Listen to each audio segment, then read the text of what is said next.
Yeah, give me 1 second.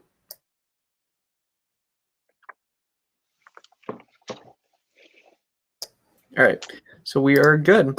Hello, everyone. My name is Will Careri. I am a MAASIN Core member as well as tonight's moderator. MAASIN, or the Marching Arts Access, Safety, and Inclusion Network, is a community-led effort dedicated to increasing equality, equity, and safety in the marching arts. We believe in accessible, inclusive, and equitable marching arts for all in a culture of safety where scores, costs, or position of power are not prized over health or well-being. I want to thank you all for being here at our October Town Hall entitled Neurodiversity in the Marching Arts. I'm joined by a panel, each being a veteran to the marching arts, as well as having a connection to neurodivergent disorders, whether it be from a professional or personal experience. Tonight, we will be discussing what neurodiversity is, its current place in the marching arts, how organizations can better tailor to those who are neurodivergent, as well as how those who are neurodivergent can better prepare themselves within this activity. If the panelists would now like to take a moment to introduce themselves. Yeah, hi, my name is Keegan Bosch. I am 27 years old. I'm a professor right now, an adjunct professor of communications. I'm currently preparing to hopefully do a PhD and stay in higher education and do some continued research on disabled voices in literature and, find any way I can to read books and get paid for it, but also talk about disability stuff. I marched Pioneer in 2013 and Phantom Regiment from 2014 through 2016, and then taught a number of organizations, both on instructional staff and support staff since then. So I've been around a lot of different places and seen a lot of different approaches to things. And I'm excited to kind of hash out some of those.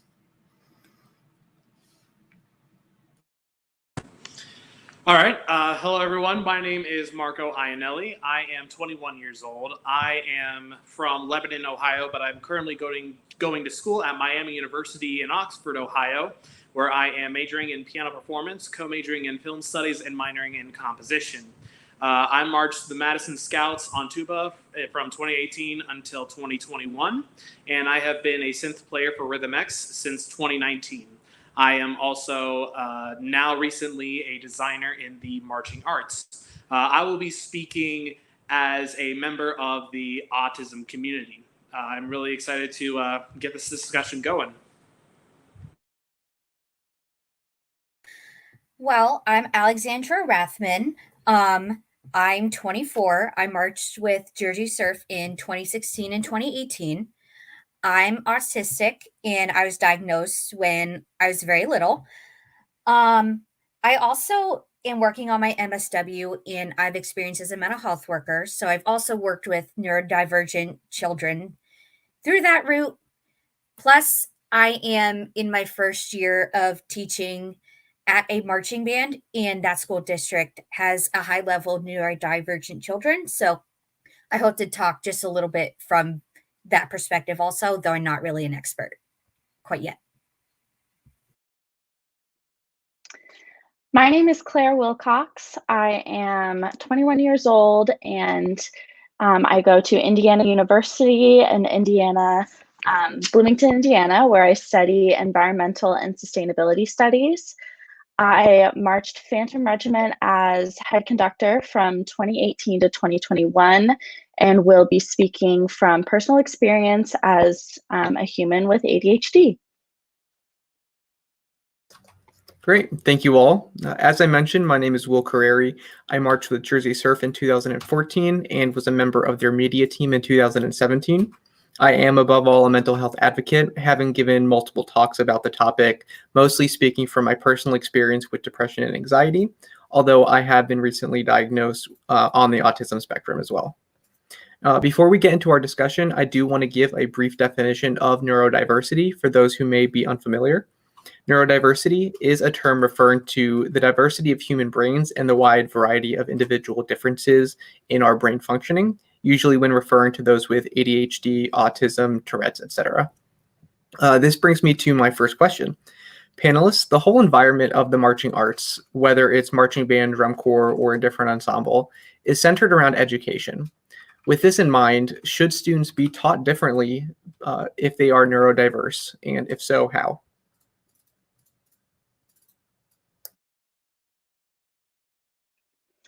Yeah, so I think that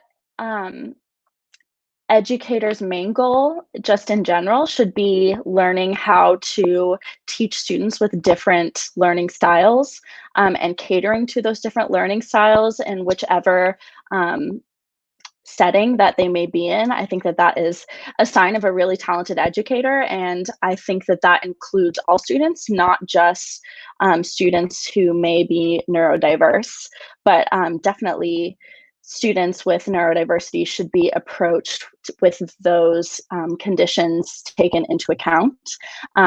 Whether that means that some students need to learn and take frequent breaks, or some students maybe need different type of stimulus, things like that are definitely important to take into account when teaching at any level. For sure.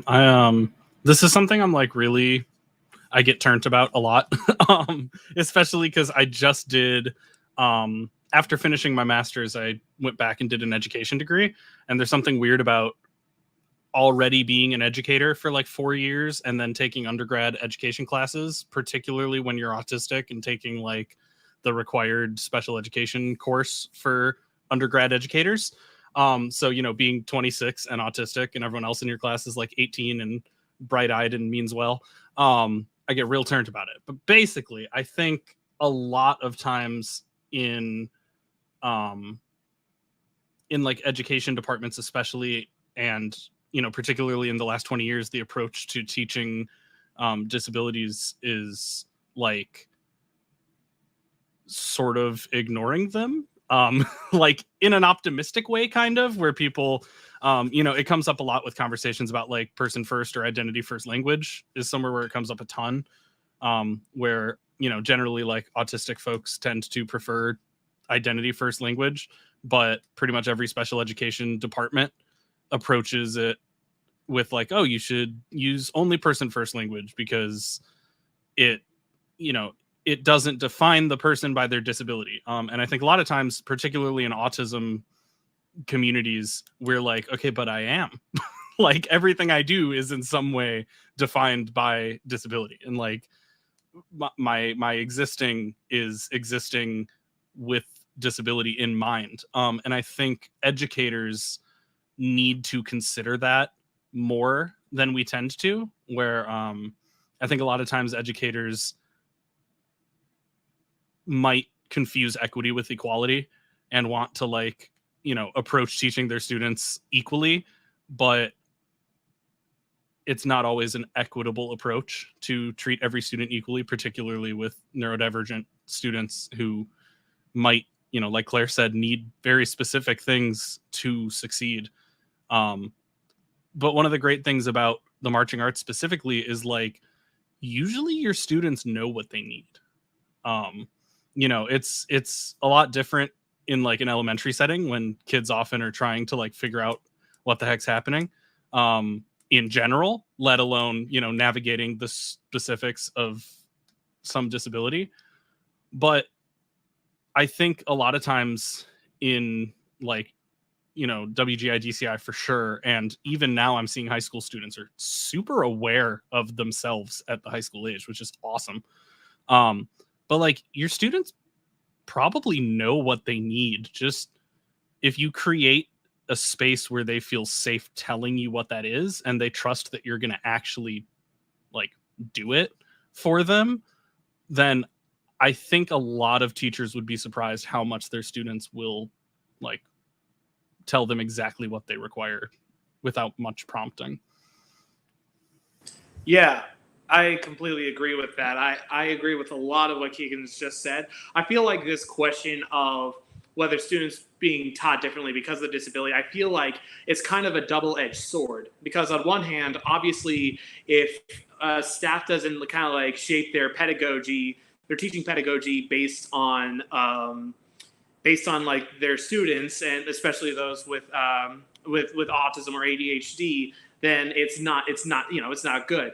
But on the other hand, if one like teaches someone with a neurological disorder differently than everyone else, then they have to be careful, because it could come off as we're treating this person differently than everybody else, even if it's for a positive, even if it's in a positive manner. It's still not exactly what someone with a disorder might want. As someone with autism, I know that in my experience, the way I like to put it is that it's less of how can I be taught differently, and more of how can staff members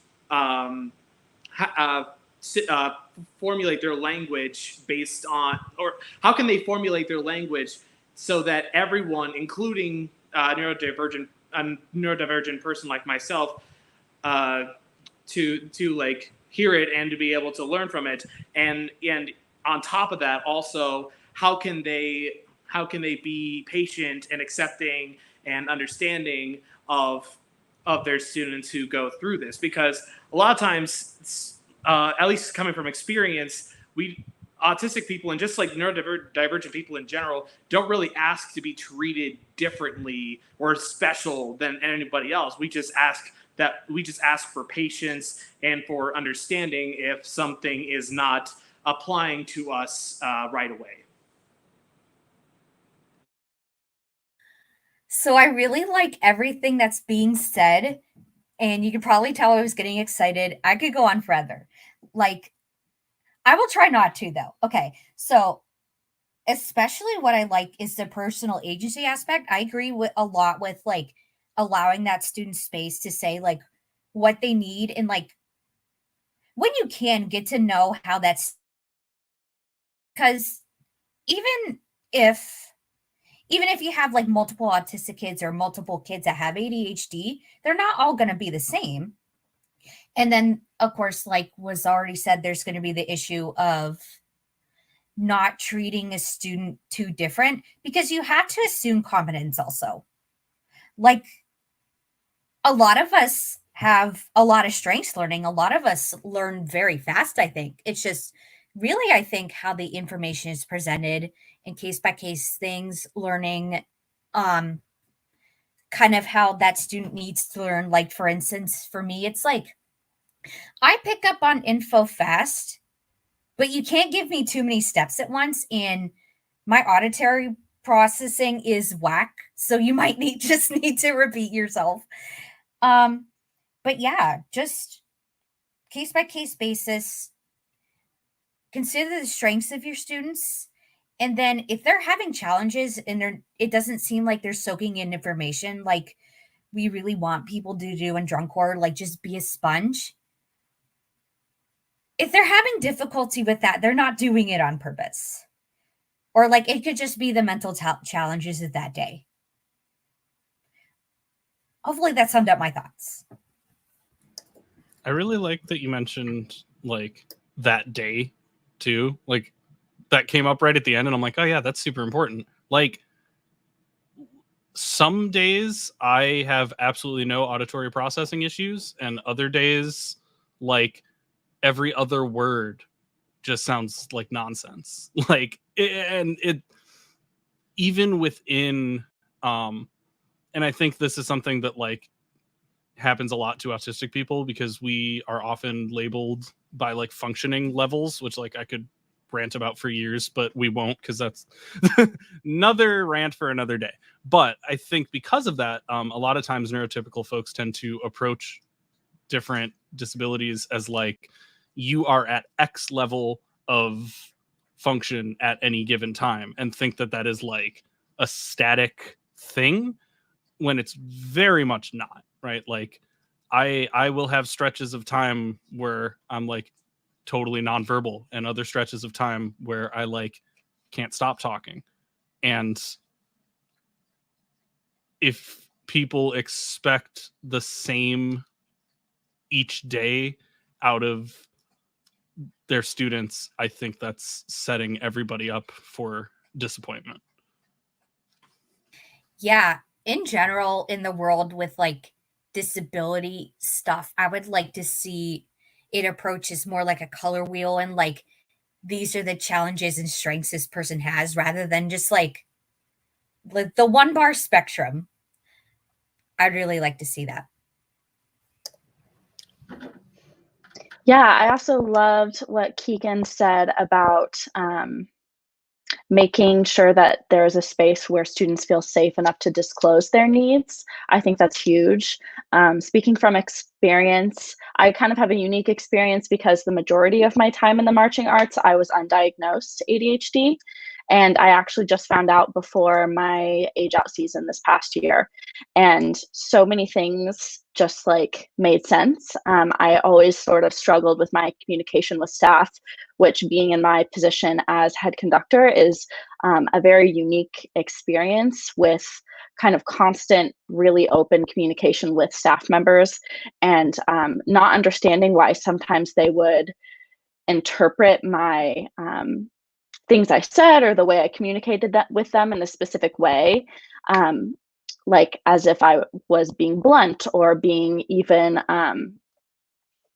thinking that I had an attitude or any of these things when in the moment I thought I was just communicating clearly without emotion.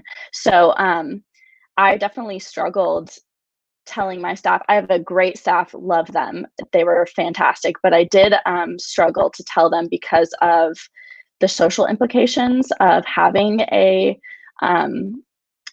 neurodisability and the way I was very worried about being seen as having a disability, being seen as being less capable or less fit or weak or all these different things that might be negative connotations that come along with some of these experiences, along with I struggle with anxiety and depression. So just all of those things together, sometimes I had a hard time disclosing those to staff members, not necessarily because they didn't create that space, but because of the baggage that I carried with my diagnosis.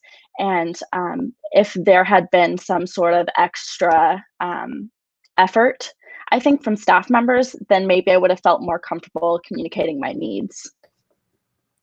Yeah, that's a great point.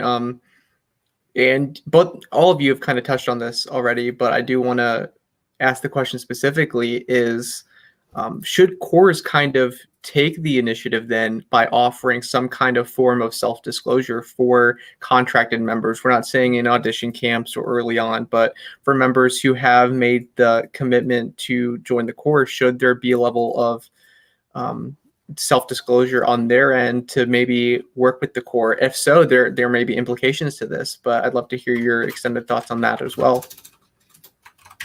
Yeah, so I think that obviously in my opinion, I think it would be very important for like administrative staff to take all these things in mind, and I think it would be very important for neurodiverse people to kind of, if they are comfortable with it, talking to staff and talking to admin about how exactly they need to be, exactly their needs. Because I know that one of the last things that any tech wants to happen is that they make a comment to someone about something they noticed at a rep, and then they later find out that the reason why they messed up during a rep was because of something it was because of their disability, like making it harder to achieve that.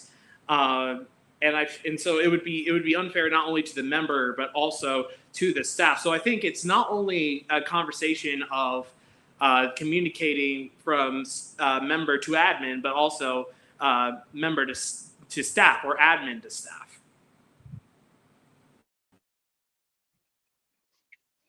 Yeah, I totally agree with everything that Marco said. I think also I feel pretty strongly that this can be a really positive thing, having some sort of self-reporting, if and only if first there is diversity training with staff members of all types, diversity of ethnicity, race, different religious affiliations and neurodiversity. I think that learning first how to approach students with empathy to their condition and things that they can't control, and learning how to approach and teach different students, so that, again, staff members can understand what these different neurodiversities mean and what they may not mean as well, and how they should be interacting with students of this type.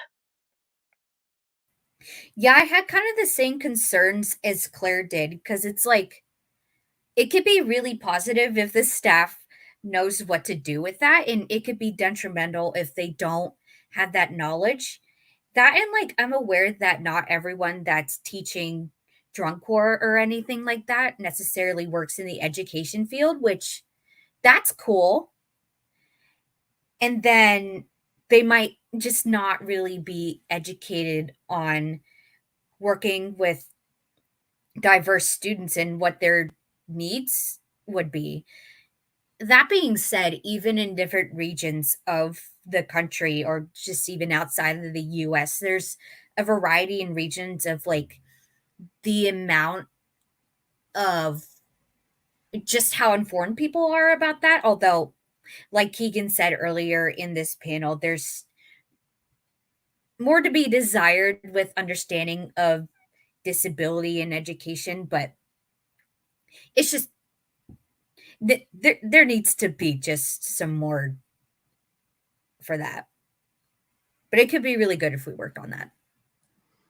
Well, and I would love to see, and maybe this is like honestly a project that just needs to happen internally. But I would love to see like marching specific diversity training by like diverse groups. Because I think a lot of times like the like required modules that we all do for like every education job are often like well-meaning but a bit misguided and clearly written by like neurotypicals who like kind of get it but like kind of don't. And I worry that, especially because of how just weird the marching arts are, that using like general diversity training might not solve a lot of the potential issues that would come up. For context of like why that's kind of on my mind, I did my master's research on Team Japan and how staff members communicate with Japanese students in DCI and all that. And like the biggest recurring theme was essentially that, right? Everything we know about intercultural communication like doesn't super apply in the marching arts.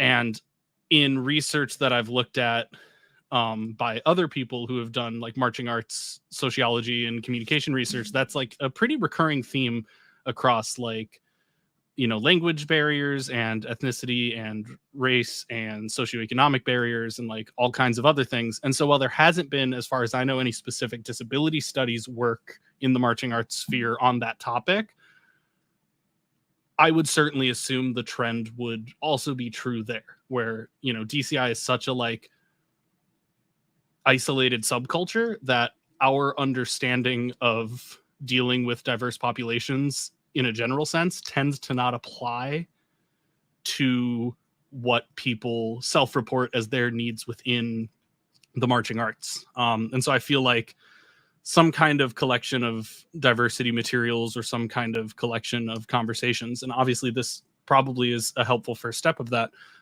but some kind of work done specifically on like marching arts diversity training, I think would be really, really helpful for that. Absolutely. And I mean, for me at least, I didn't receive my diagnosis until well after I marched. So at the time, I just assumed that I was hitting my wall really hard at certain times. And I'm sure a lot of people feel the same way. But in cases like that, it's going to take a while. I don't think we should expect every corps to do diversity training to adhere to those who are neurodivergent by 2022. But in the meantime, I mean, we've seen corps really be proactive and offer physical trainers and other medical staff jobs to reduce the likelihood of injury for marchers. Should corps at least now prioritize hiring mental health professionals, or at least one, to support students who are neurodiverse or those who may just need it for their own mental health reasons while on tour? So this is one that I'm like really stoked to talk about because I had one on accident. In 2016, we had a dude volunteer on the food truck who happened to like also have his master's in psychology and was like a clinical practitioner. I don't know psych words. I just have one. So if that's the wrong term for them, sorry. He was like a psychologist.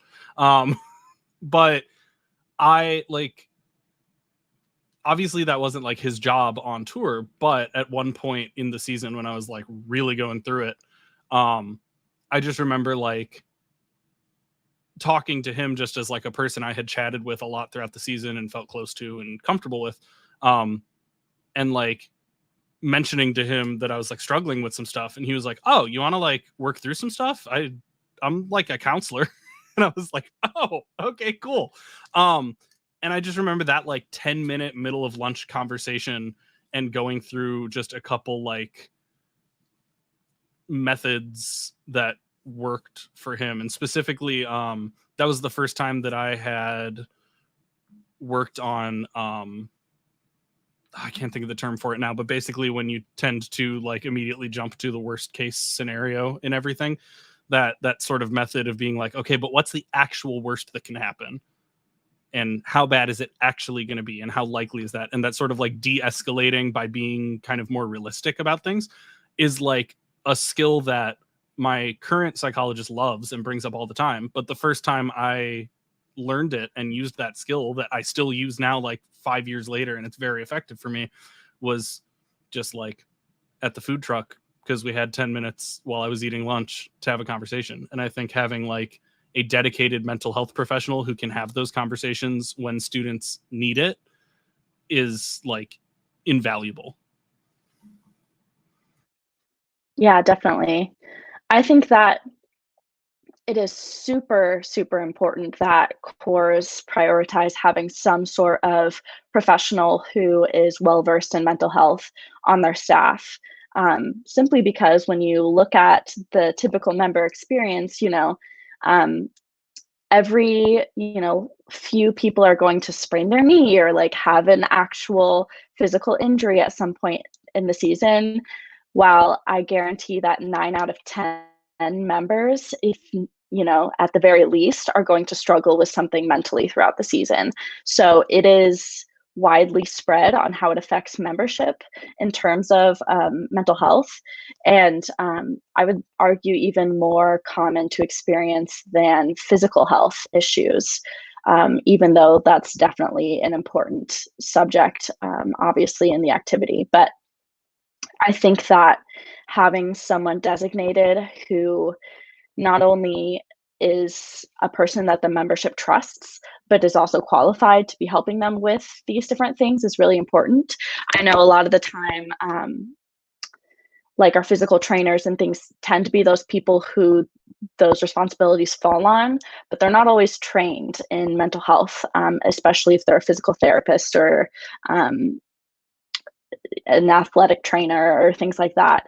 They might not have any mental health experience. So it's important to have other people who can fill in those gaps. Like, for instance, at Regiment, we had a nurse who was experienced in mental health as well. And she was really, really helpful when we had people who were struggling. We could send them to her and we knew that they were taken care of and their needs were being heard by her. But with that being said, I think it's also can be important to give members the resources to see their own mental health professionals during tour. For instance, I saw my therapist over tour a couple of times, and I was never shamed for missing rehearsal to do this. I told my director, and he would essentially tell staff, Claire won't be here from this time to this time. And there were no questions asked essentially about that. And that was really helpful. That made me feel very safe and comfortable seeing my own therapist on tour, which is important, especially with someone with a neuro divergence, to have that consistency with the same person. I think it's important that they have those resources. I kind of think, and I agree that we definitely need to have someone on tour who is qualified to be giving mental health help, not even just their students to talk to, but to get staff to understand that kind of thing also. But I really think also they should be qualified to work with neurodivergent people as well, because being somebody that works in a mental health field and is working on becoming a therapist, I think a lot of the dialogue is centered on kind of what neurotypicals think they know about ADHD and autism, particularly autism, for me at least. That's just my personal experience. That might happen with ADHD as well. But with both of them, it's also kind of just like not as much as known about the experience of having it in being an adult. We really need to understand and listen to the perspectives of the person who has it. I think there needs to be more of that. So it really should be a professional that is competent with that, I think. Yeah, I feel like the same way. So a little back, so a little story. My sister is actually a social worker, and whenever she would go out for a job interview, almost every single one, she would talk about how one of the questions they would ask is, "What is your experience with people with people with disabilities, like teaching them or whatever?" And so I feel like implementing that same kind of process into hiring professionals in these activities, I feel like that would be very beneficial, because as we've kind of like talked about a lot before, being neurodivergent is not black or white, nor is it even gray. It's like pretty much every single color that there is, because like no two autistic people, no two people with ADHD, no two neurodivergent people will be the exact same. So having that professional who has that experience with working with people with neurodivergence, having them be a resource not only for the members but also to the staff, kind of like relating back to what we were talking about before, that will help with not only having members have a very safe experience, but also helping the staff ensure that that experience is safe. Yeah. I really, really super like what Claire said about like giving people space to meet with their own therapists or counselors or whatever their care team might be. It's just had my wheels turning a little bit. And even like, again, it comes back to this, like, the marching arts are really, really, really unique. And so any research and understanding we have of other things isn't necessarily going to apply to our weird world. And because of that, yes, I think corps should have mental health staff, even if it's just somebody on call who's available for like telehealth, like something for the members. But I think it's so much to ask somebody for one person to understand like the weird nuances of our activity, and also sports psychology, and also various neurodivergences, and also like social psychology, because it's an athletic activity where we're dealing with the unique kinds of overtraining, burnout, and the like performance anxiety and all of the things that come along with like sports psychology. But also it's this like sort of parasocial like little bubble where we all like disappear into, and our entire social life takes place in that bubble for a couple months. And everything about it is slightly different than the real world. And there's so much like nuance to that I think understanding all of that and then understanding 165 plus what's a lot of people, give it like 2 years, it'll be an even 200. But like understanding the individual needs of every single member plus all of the nuances of the activity, and somehow having a background in neurodivergence and sports psychology and social psychology and intercultural communication, and like there's just so much to ask that like while I think it's important, I think the biggest thing we need to do is shift away from this mentality of like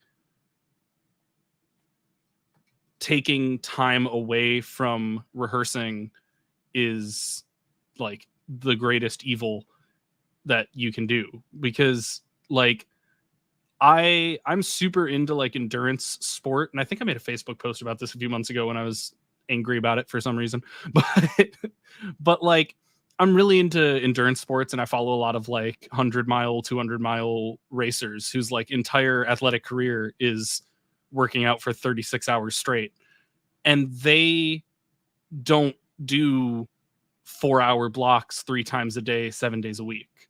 Like the training load that we put on marching arts athletes is wild and like a little bit unsustainable. And so the idea that like taking an hour away from that to meet with a counselor and to like have a check-in, like the idea that that lost hour is going to do more harm than good is just wild, right? Because we're already well over the overtraining threshold where like taking decompression breaks from that constant training is good for you. Like we know that physically and mentally. We have the research to know that like you shouldn't train that much. So if we're going to do it anyway, I think staff need to get a lot more comfortable with the idea that like a student taking an hour out of block once a week to meet with a professional and like get that mental reset, I promise the other 11 hours of that day are going to be much more effective rehearsal than if you just make them like work all day without that. So yeah. Absolutely. And I have seen cores, thankfully, cores have changed over the last couple of years in being more accommodating. But even when I marched, I know there was a point in the season when I think the staff started to realize that the members were getting a little bogged down by everything and were giving us a block off to do what we wish. And some people decided to do yoga. Some people tried to recoup in a different way. But you also brought up the great point of it's a little unrealistic almost to have someone who's experienced in the marching arts and everything else under this giant umbrella. So we can talk a lot about kind of what we can do for ourselves almost in a bit. So that's my final question is I'd love to hear what you face, challenges you all faced while you marched, and also how you were able to help yourself along the way. And we will keep this one a little shorter. We do have some community questions and we welcome more. So we'll jump into that fourth question and then we'll take some community questions as well. For me, it was a couple different things. So for me, it was kind of like the executive functioning piece with like trying to get all your stuff together during like EPAC load or whatever. That was very overwhelming for me. And at least my first year, I was almost always running late. My second year, it got better. So that was incredibly stressful. Sometimes I was overstimulated and overpeopled, and that made long days really hard as well. Because sometimes I'd be really agitated, and other days I'd just be like, just can't. And then the last piece was like just the socialization aspect.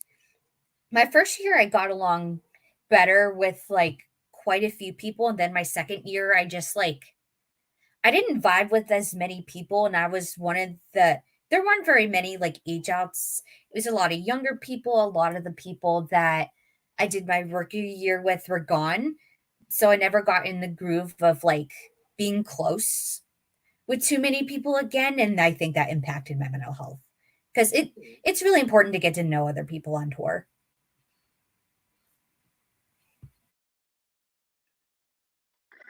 Yeah, there were a lot of ways in which my ADHD affected me over tour, both positive and negative.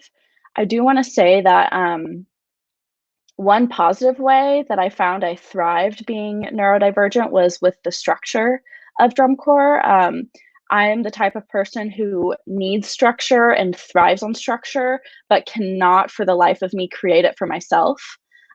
So having drum corps where I don't have to make any decisions, all of my entire day is planned out by someone else, and I don't have to think in any way about it. I just adhere to the schedule, was fantastic for me. And I felt like I really thrived off of that. And I was able to wake up every morning, have my routine, and really thrive throughout the day.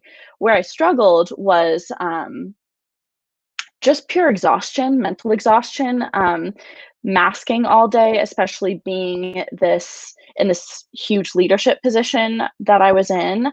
And from the minute I woke up to the minute I went to bed, thinking about other people rather than myself, like ahead of myself, meaning that I had very little time to take care of myself and do what I needed to be in a mentally stable place, meant that I was just exhausted all of the time. So once I was done with rehearsal, pretty much I had just enough energy left to shower and brush my teeth, and then I was tanked for the rest of the night. And most people were able to shower and then socialize a little bit with their free time or read or do different things.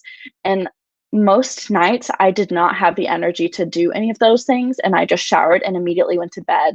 And luckily, I was on a conductor team that would allow me to do that and would take care of our evening responsibilities, like making sure everyone's in bed, because I was also usually the first one up. So that really helped.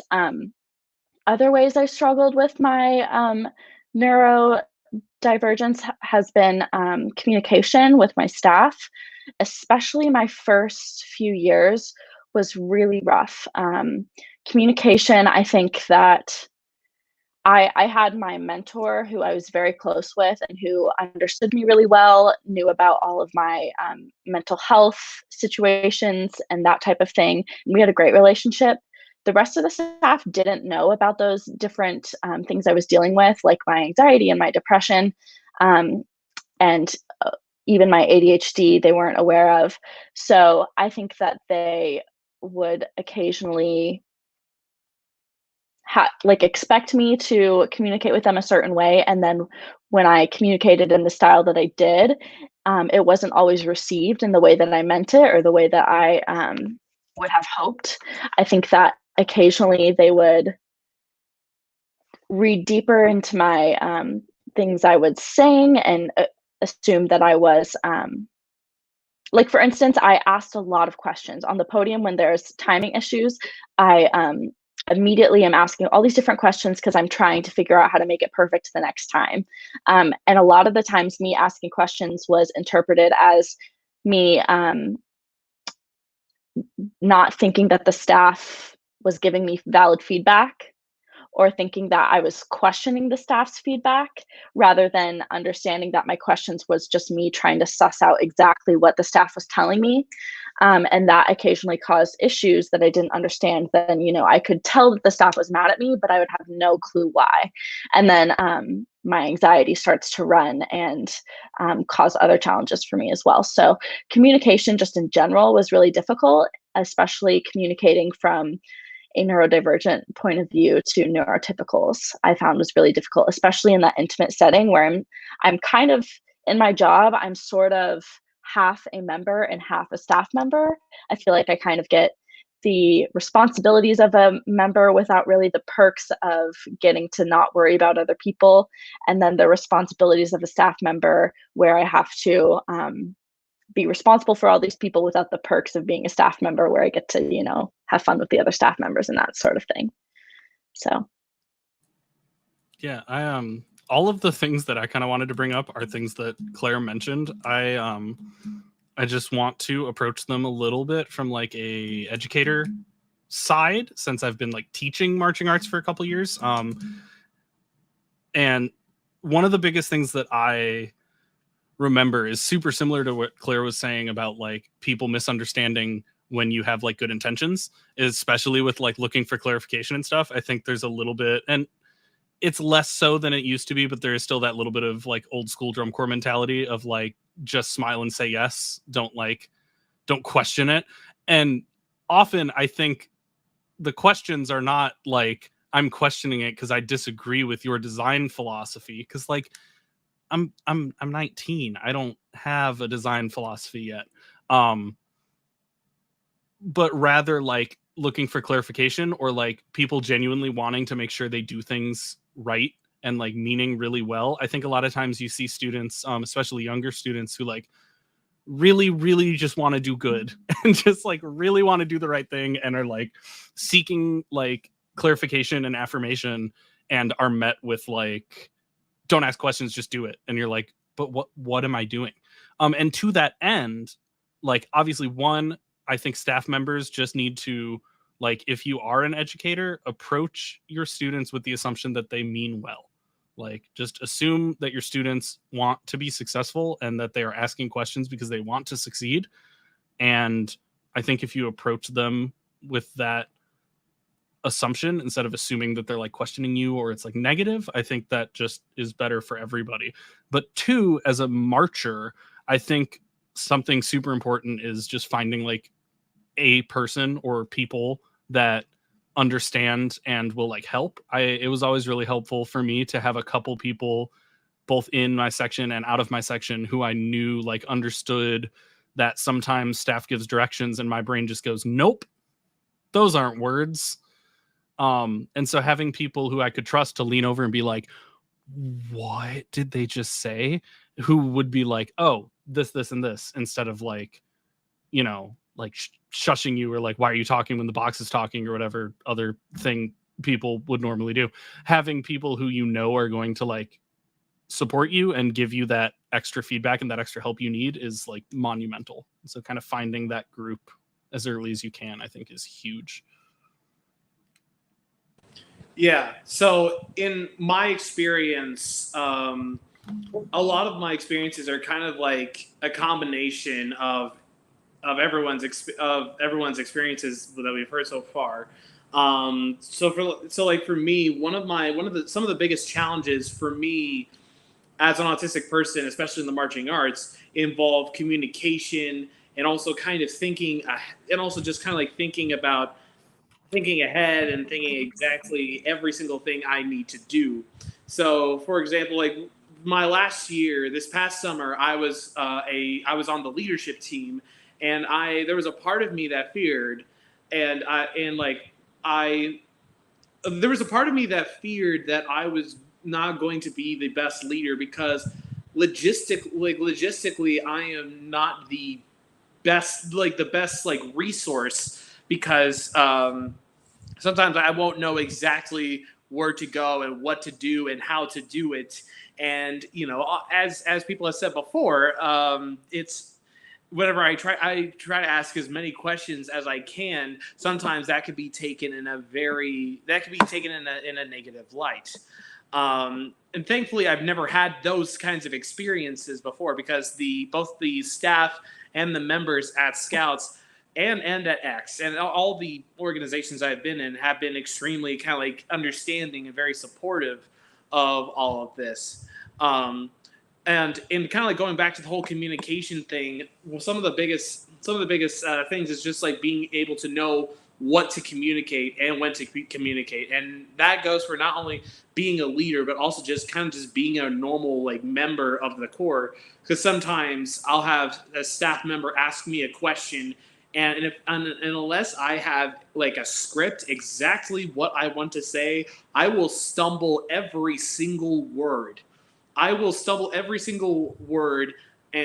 then my message comes out skewed, and sometimes I had experiences where a couple of my other people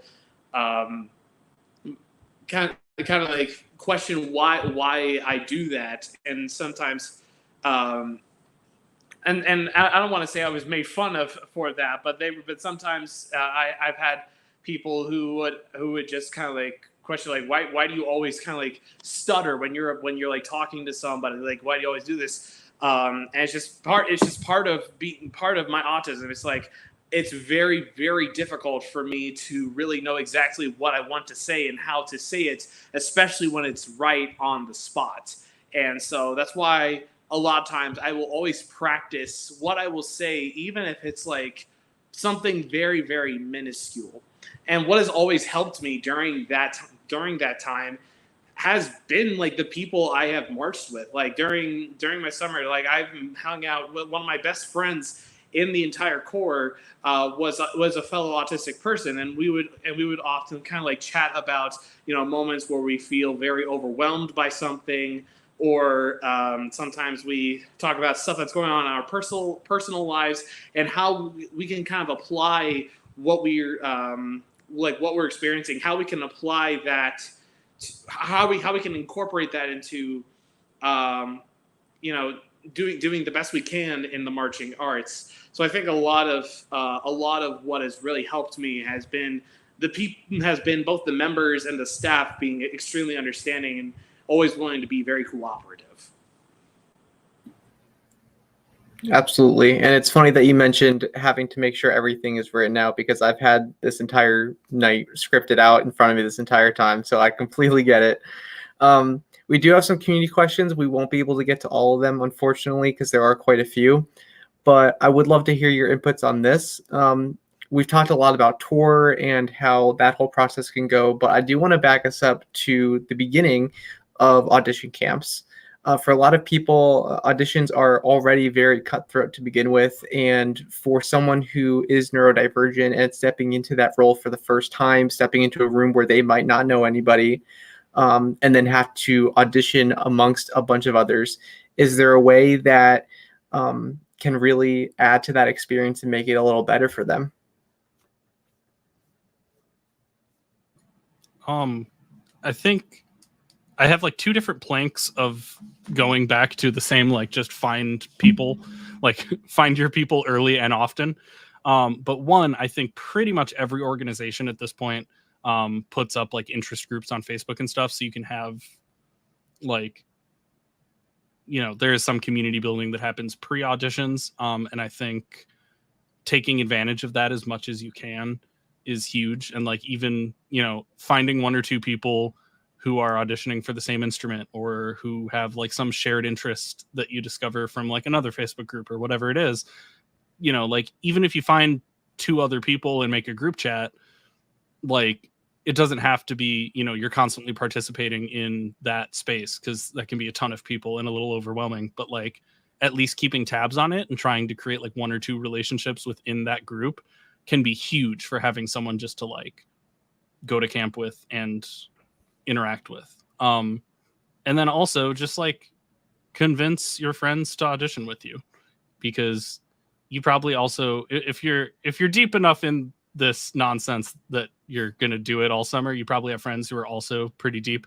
And I think a lot of times people don't audition because they're like, oh, well, I probably won't make it, or I don't have money to march, or whatever it is. But like, if you have the money to go to an audition camp and not march, like that's fine. Get a weekend of world-class instruction from really smart people and like get better at your instrument, like think of it as a weekend masterclass where at the end they might say, hey, we really like you. And you have to say, yeah, sorry, I'm not doing it this year. But if you can find a friend who is like on the fence or might want that audition experience but doesn't plan to march or whatever it is, and you can like give them that extra push to come with you, like having somebody with you is super, super, super helpful.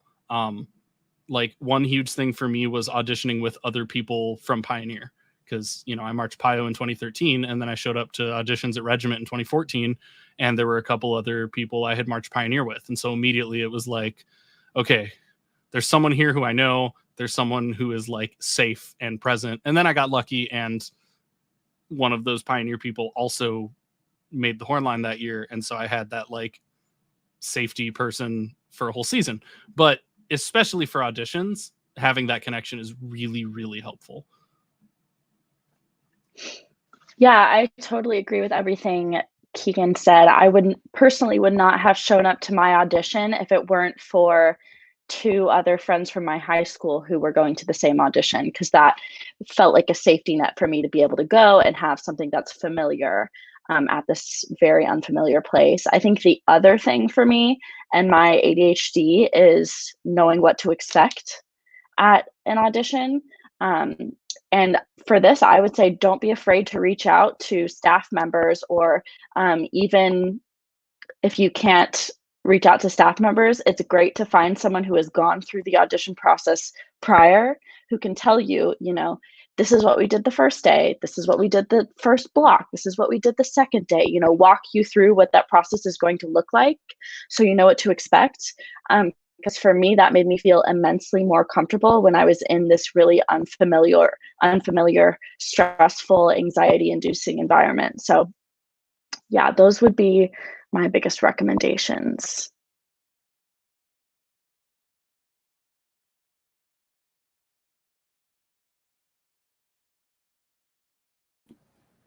All right. Well, because of time, I think we are going to call it wraps for the town hall tonight. Thank you all very much for our panelists. Your insight has been very helpful, and I hope conversations like this continue to happen behind closed doors at different corps and marching ensembles in the off season. And hopefully we do see some positive change over the next couple of years, because as we've all mentioned, it's very much needed. In November, MAASIN will be hosting a Life After Aging Out town hall, discussing the various ways we can move on from the activity or not after we age out. We also have a few workshops coming up, including how to find a job in the marching arts and how to support your fellow staff. Be sure to follow MAASIN on our social media platforms so you can see the schedule. And until next time, I want to thank you all and see you soon.